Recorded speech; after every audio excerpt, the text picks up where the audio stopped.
Plaintiff Brittany Ford rented an apartment with the defendant because they were good friends. However, Brittany wanted out of the lease because the defendant's boyfriend moved in. But the defendant refused. And then the defendant filed a restraining order against Brittany, forcing her out. Brittany suing for an illegal eviction and emotional distress. Defendant Shakira Harper insists her boyfriend was not living with them and says the reason she distanced herself from Brittany was because of her poor reputation. Shakira says she had every right to file a restraining order against Brittany because she threatened Shakira, and she's countersuing for rent, harassment, and defamation. All right, prove your case.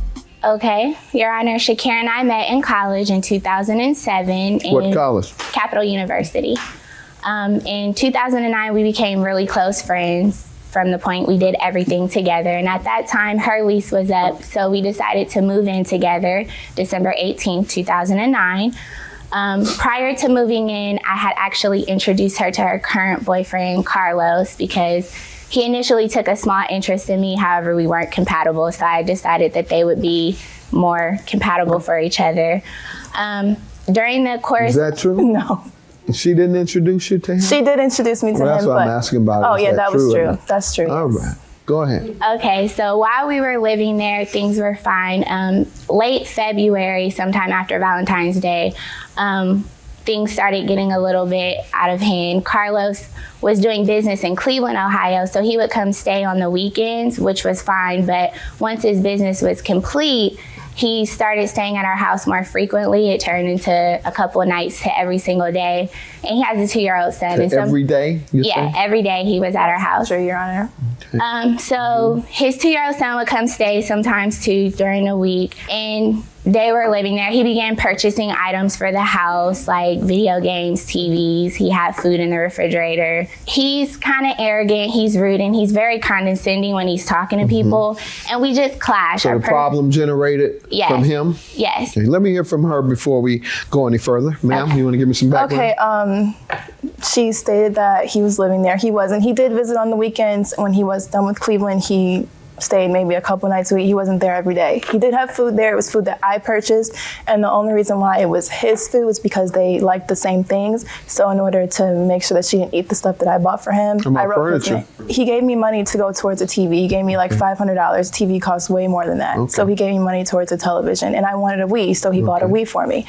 The reason why it became rocky is just because of the fact that I'd be in a distance myself from Brittany. And that was just solely based on the fact that the reputation that she was getting from what she was doing in and outside of the house was becoming a problem with me. What about his son? Was his son coming over too, spending the night regularly? No, not regularly, because his mother wouldn't allow that. How often? He only stayed the night maybe one time a week when she was staying there. One time per week? Yes, sir. And that was regular. That's regular. Was only maybe three that's times. Regular. Okay. When you have a roommate and your boyfriend is staying a couple of nights a week, and then he brings his child to stay every week for a night, that's regular, ma'am. Plaintiff Brittany Ford is suing her former roommate, who claims she was forced to file a restraining order against Brittany because she threatened her. What else happened, ma'am? Basically, he said things about me around town. I work at a club, and he does business there. All right, you're focusing on him a little too much. Exactly. I got that point. Yes, sir. Then what? Well, I expressed to her that because he was staying there regularly, I wanted him to take some type of financial responsibility. I even gave him the option to pay for the cheapest bill in the house, which was the cable bill, just because he was staying there.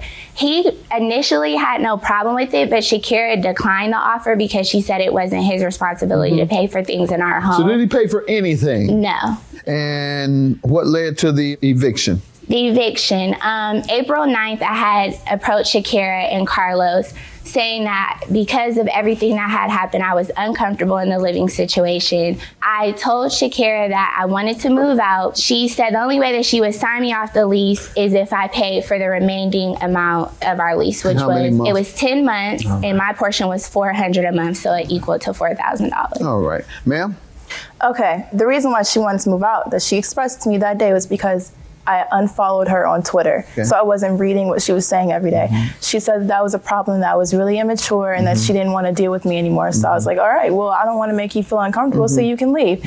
And so I told her she had to pay the rent, and that would be fine. I'll talk to my mom because my mother is a co-signer on the lease, and that I'm sure it wouldn't be a problem. The next day, we went to a concert, and after the concert was an after party, and Brittany wasn't able to get into the VIP area. And my boyfriend, who works with those people, Drake was the rapper that day. He arranged for me to be able to meet him. Brittany was upset about that, so she decided that she was going to threaten me. So we were standing outside of the club. She walked halfway down the street, and she's like, I'm going to beat this, and just rambling off. So I'm like, okay, whatever. Friday came, the 9th, and she was like, well, I want to move out, so I'm willing to pay my portion of the rent, but they told me that they're going to evict you on Monday if I tell them that he's staying here. And I'm like, well, you know he's not staying here. She's like, well, that's what I'm going to tell them, and that's just that. And I was like, okay, I even have a recording. We can listen to that right now. Go ahead and play it. I want to hear her agreeing to pay all 10 months. I told you, I was like, I'll sign you up the lease, but you're going to pay me for this place. Right, but true, but the money goes to them. Yeah, I don't expect you to pay for me, and they're allowed to accept early rent. They didn't say they weren't going to accept early rent. Both of the ladies that I talked to said it's dumb for me to pay $4,000 when it's only $26,000 to get out of the entire lease anyway. What were you referring to when you said you were willing to pay something? Well, initially it was the $4,000, but I had spoke to the leasing agent, and she said it was silly because it's wrong on there. It's $2,400 in order to break the lease. And they told me that I could pay that and she could sign me off the lease. She could re-sign the lease with her boyfriend, whomever she wanted to. So were you all paying directly to the landlord separately? No. Who would submit the money? We would write our landlord? own individual checks, and then one of us would take it together to the landlord. I'm not asking about who walked over to the office. Okay, I'm sorry. Go ahead. Well, I wanted to leave because I was uncomfortable in the situation. So you're calling that a constructive eviction. That's what that is called. And do you have any evidence that you told the landlord that you were leaving because of a constructive eviction or otherwise, or that he was staying there? Yes, sir. I have a statement stating that there was a witness. The leasing agent actually was our next door neighbor, and she saw Carlos leaving and entering the apartment. And this is also a statement with the manager. I'm a witness to Carlos residing in the apartment, ma'am. Are you serious? Because the lady that she's talking about is the same lady that I spoke with on a regular basis. And she wrote you a letter? No, she didn't write me a letter. She wrote her a letter. Okay. On the letterhead. Yeah. On the letterhead. But she doesn't. With her signature. So I'm gonna rely on that, ma'am. Okay. What's your emotional distress? I'm sorry, sir. I have stuff. For the reason for the legal eviction was due to a protection order that When did forced that come me. in? Because that's why it was illegal, because she got a protection order For what? April 12th. For Because what? I had threatened her at the party. I said I wanted to. Okay, did you? Yes, I did. But 3 times. Why did you threaten her? Because you couldn't get into a VIP room? Exactly. No, because she had been saying stuff to me about me through a mutual friend that came up to So me you at just the party. waited that day, the night of the concert, to do it. Just happened. When she says the reason you cursed her because you couldn't get in the backstage to meet Drake. Yeah. I mean, that really wasn't. Yo, let me see it. Okay, well, this is from the manager. You like a lot of kids get mad because you can't meet the star and your friend is able to meet the star. And you Your threaten, I'm going to get you because I couldn't meet Drake. All right. I actually, and ma'am, your counterclaim is for $5,000 for unpaid rent, harassment, and defamation. Yes, but before I go into that, she's Don't go speaking right of- into that. Okay, We're not going to sit here and keep talking about who didn't meet Drake and who did, and therefore I threaten you because I didn't get backstage in the VIP and pop bottles and all that old nonsense. Spend money that you don't have. Yeah, very Who's true. getting grants in college, by the way?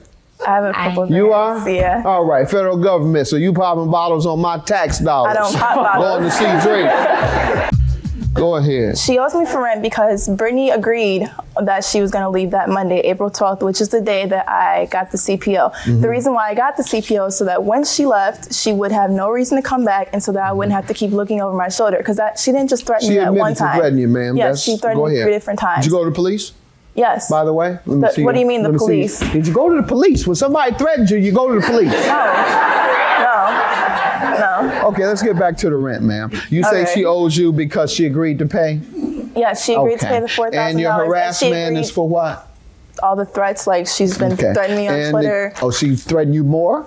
She said some things on Twitter. Okay. I have another recording of her threatening me again, and it also states that she was going to move out that Monday, which is why I got How the much do CPO. you want for your harassment? 500. 500. How much for the alleged defamation? 500. All right, show me evidence that she defamed you.